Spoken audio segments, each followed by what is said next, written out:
মহানগৰীৰ বশিষ্ঠৰ স্বৰ্গপুৰত ভয়ংকৰ ভূমিস্খলনৰ ঘটনা ধাৰাসাৰ বৃষ্টিপাতৰ ফলত খহি আহিল পাহাৰৰ এটা অংশ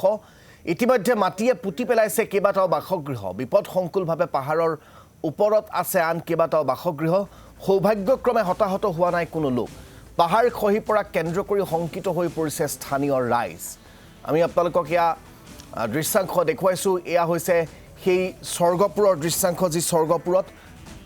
কালি নেৰানেপেৰা বৰষুণৰ বাবে ভূমিস্খলন সংঘটিত হৈছিল আৰু এই ভূমিস্খলনত বিস্তৰ ক্ষয়ক্ষতি হৈছে কেইবাটাও পৰিয়ালৰ কাৰণ তেওঁলোকৰ ঘৰসমূহ পুতি পেলাইছে পাহাৰৰ পৰা খহি অহা মাটি আৰু সেই যি স্থানত মাটি খহিছে সেই স্থানত পাহাৰৰ ওপৰতো কেইবাটাও ঘৰ বিপদসংকুলভাৱে আজিও আছে সেই ঘৰকেইটালৈ এতিয়া বিপদ নমাই আনিছে প্ৰকৃতিৰ এই তাণ্ডৱে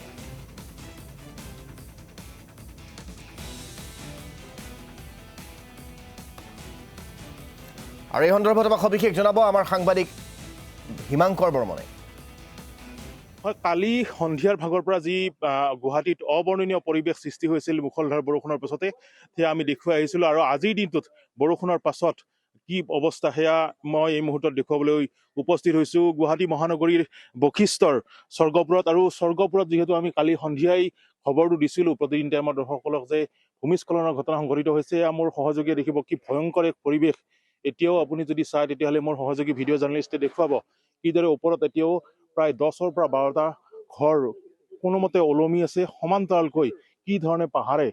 ভয়ংকৰভাৱে খহি আহি পেলাই প্ৰায় 4-5টাকৈ বাসগৃহ ইতিমধ্যে পুত খুৱাইছে মোৰ সহযোগীয়ে দেখুৱাব মই যদি সম্ভৱ হয় কিছু দৃশ্য দেখুৱাবলৈ চেষ্টা কৰিম এয়া স্বৰ্গপুৰৰ দৃশ্য আৰু জিলা প্ৰশাসনে যদিহে চাই আছে তেতিয়াহ'লে এইসমূহ লোকৰ ব্যৱস্থা কৰাটো অতিকে প্ৰয়োজনীয় নহ'লে কিন্তু অনাগত সময়ত যদিহে আৰু বৰষুণ হয় তেতিয়াহ'লে অতি ভয়ংকৰ পৰিৱেশ সূচনা হোৱাৰ দিশে আগবাঢ়িছে স্বৰ্গপুৰ আৰু যিহেতু 5-6টাকৈ ঘৰ ওলমি আছে এই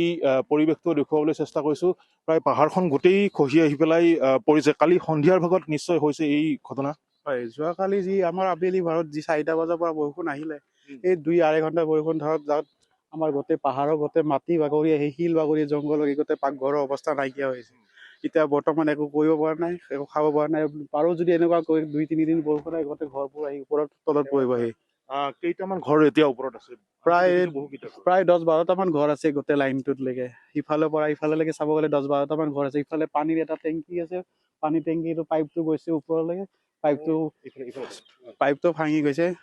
ভাঙি যায় কিনে ইফালে গোটেই পানী এতিয়া নাইকিয়া হৈছে পানী নাপাম এতিয়া আৰু এটা কথা দেখিছোঁ এই যে হাই ভল্টেজ তাৰো আমি হাই ভল্টেজ তাৰো আছে আৰু বহুত মানে ৰিক্সি হৈ আছে এতিয়া ক'ব গ'লে কিন্তু উপায় নাই কি কৰিম আৰু হয় এয়া হৈছে স্বৰ্গপুৰৰ কোনোবা জিলা প্ৰশাসনৰ লোকে খবৰ লৈছিল এতিয়ালৈকেতো কোনো অহা নাই আমাৰ ওচৰলৈকে বা তেনে মই আমাৰ কাউন্সিলাৰ যি তেখেতক কম বুলি ভাবি আছোঁ তেখেতে ক'লে আমাৰ এতিয়া চাওঁ কি হয় অলপ সময় যাওক এতিয়া পুৱাৰ ভাগ কালিৰ ভূমিস্খলনত এতিয়া আমি দেখিছোঁ এটা ঘৰ পুত গৈছে এইফালে ঘৰটো কেইটামান ঘৰত প্ৰায় আমাৰ 3টা ঘৰ বেছিভাগ এতিয়া মানে গোটেই ভূমিস্খলন হৈছে হয় মই দেখুৱাইছোঁ সহযোগী ভিডিঅ' জাৰ্নেলিষ্টে দেখুৱাব এয়া পৰিৱেশ কিদৰে পাহাৰৰ মাটি খহি পেলাই সম্পূৰ্ণৰূপে এটা বাসগৃহ প্ৰায় বুৰ গৈছে প্ৰায় তেওঁলোকৰ এতিয়া চলিবলৈ উপায় নাই বাথৰুম হওক বা অন্যান্য যি পানী হওক সকলোবোৰ ঘৰ ভাঙি চিঙি এক প্ৰকাৰ মহীমূৰ কৰিছে আৰু এয়াই হৈছে এতিয়া পৰিস্থিতি কালি যি মুখলধাৰ বৰষুণ আৰু মুখলধাৰ বৰষুণৰ পাছত যি ধৰণৰ পৰিৱেশ হৈছিল ঠায়ে ঠায়ে যি ভূমিস্খলনৰ ঘটনা সংঘটিত হৈছিল আৰু সেই ভূমিস্খলনৰে আমি খবৰটো দিছিলোঁ যে বশিষ্ঠ স্বৰ্গপুৰত ভূমিস্খলন হৈছিল আৰু বশিষ্ঠ স্বৰ্গপুৰৰ এই মুহূৰ্তৰ পৰিৱেশ দেখুৱাইছোঁ এতিয়াও কিন্তু জিলা প্ৰশাসনে কোনো ধৰণৰ খা খবৰ লোৱা নাই আনফালে যদি দৃশ্যটো দেখুৱায় সেইফালেও যদি সম্ভৱ হয় সেইফালেও ইতিমধ্যে এটা ঘৰ প্ৰায় বোকাসমূহ যি পাহাৰৰ বোকা আছিল সেই বোকা ইতিমধ্যে ঢলি আহি পেলাই তলত পৰিছে হয়তো পৰৱৰ্তী সময়ত আৰু যদিহে এজাক বৰষুণ হয় যদি ভূমিস্খলন হ'বলগীয়া হয় তেতিয়াহ'লে কিন্তু অতিকৈ ভয়ংকৰ পৰিণতি হ'ব সেয়েহে সময় থাকোঁতে জিলা প্ৰশাসনেই হওক বা আৰক্ষী প্ৰশাসনেই হওক এই সমগ্ৰ বিষয়টো সন্দৰ্ভত আচলতে নিঃসন্দেহে আপোনাক এই মুহূৰ্তত ধন্যবাদ জ্ঞাপন কৰিছোঁ হিমাংকৰ বৰ্মন